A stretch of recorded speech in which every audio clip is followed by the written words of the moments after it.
District में जो हम एएमबी ट्रीटमेंट यूनिट बनाएंगे, जो जो फैसिलिटीज बनाएंगे, सिर्फ वही फैसिलिटीज जो है यहाँ पे शो होंगी आपको, क्योंकि सभी जगह पे एनीमिया का ट्रीटमेंट नहीं हो सकता ना। आप सीपीआर का हर जगह पे आप नहीं ब्लड चढ़ा सकते, ये आप सबको पता है ना। तो यहाँ पे जो डिस्ट्रिक्ट डिसाइड करेगा उनको जो जो एएमबी ट्रीटमेंट यूनिट्स बनानी है आपको वही दिखाई देंगे। और एज अ वैक्सीनेटर सबसे पहले आप कहाँ पे रेफर करोगे? ब्लॉक लेवल पे रेफर करोगे ना आप, सीधे पीएचसी में करोगे। वो डिपेंड करता है, वो जो डिस्ट्रिक्ट बोलेगा। अगर पीएचसी को बनाएगी आप सीएचसी रेफर करोगे। सबको समझ आ गया? इसमें किसी को डाउट? उसके बाद जो हमारे हेल्थ फैसिलिटी मैनेजर होंगे, जो हमारे उनकी ट्रेनिंग कर है वैसे, पर आपको बता दूं, जो आप केस रेफर करोगे वो उन डॉक्टर साहब के पास जाएगा, और वो डॉक्टर साहब इसमें ट्रीटमेंट है जिनको एक्सेस दिया जाएगा एएमबी ट्रीटमेंट डॉक्टर्स का। तो वो क्या करेंगे? वो ट्रीटमेंट प्रोवाइड करेंगे अपने सेंटर्स में। इसके लिए इसके लिए एनीमिया के लिए, ठीक है। यहाँ पे किसी को डाउट? आपको ये भी पता चल गया आप अपनी कैसे एनीमिक बेनिफिशियरी लिस्ट रेफर कर सकते हैं। ये 3 लाइन पे जाना है, एनीमिक बेनिफिशियरी लिस्ट आपको दिख रही है, और यहाँ पे रेफर टू हेल्थ फैसिलिटी, ठीक है। और रेफर टू हेल्थ फैसिलिटी कैसे करेंगे? यहाँ पे छोटे बच्चे हैं बेसिकली, जो इन्फेंट्स हैं मोस्टली, ठीक है। यही बात है डॉक्टर जम्वाल, फिर होगा आबा रजिस्ट्रेशन में ये चीज इम्पोर्टेंट है, ठीक है। आप करते हो, छोटे बच्चे का भी होता है, पर आपको उसमें बड़ी डिफिकल्टी आती है लिंक करने में, क्योंकि वो आधार मांगता है, कभी कुछ मांगता है, कभी कुछ मांगता है। तो इजी वे क्या है? आप गार्डियन का करो, जैसे मैम ने बोला, करेंगे और वो रेफर हो जाएगा।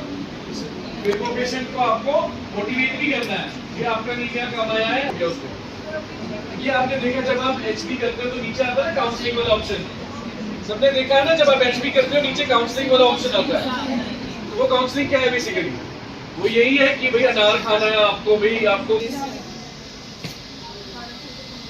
ये था आपका एएमडी का। अब हम आते हैं आभा पे। आभा सब बना रहे हैं? आभा जनरेशन में किसी को कोई इश्यू करना है? वो भी आपको ट्रेनिंग मिल गई है।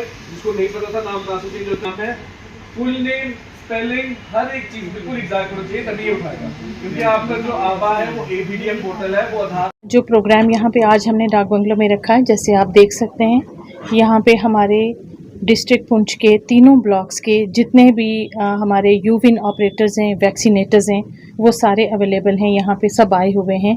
आज हमारे स्टेट से यहाँ पे जो डिस्ट्रिक्ट कोऑर्डिनेटर हैं वो यूविन के, वो यहाँ पे इनको एक रिफ्रेशर कोर्स ट्रेनिंग देने आए हैं, क्योंकि कुछ एडवांस्ड, कुछ न्यू फीचर्स हैं वो यूविन पे अपलोड करने हैं। तो जो हमारी जितनी भी इम्यूनाइजेशन का जितना भी है, फ्रॉम एंटीनेटल केयर से लेके बर्थ तक, और जो है हमारे 16 ईयर्स तक जो बेनिफिशरीज हैं, वो सारे अब हमने ये यूविन पे ही करते हैं।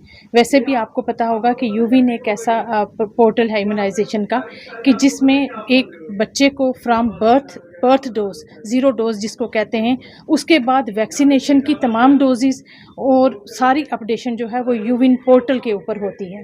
तो हमारे यहाँ के दूरदराज का इलाका है, ये कुछ डिफ़िकल्टीज़ आती थी सब वैक्सीनेटर्स को, जो मेंढर से हैं, पुंछ से हैं, बफलियाज से हैं, सुरनकोट से हैं, मंडी से हैं, लोरन से, सावजियाँ से, सब जगह से आज हमने यहाँ पे एक ही जगह पे इनको सबको इकट्ठा किया।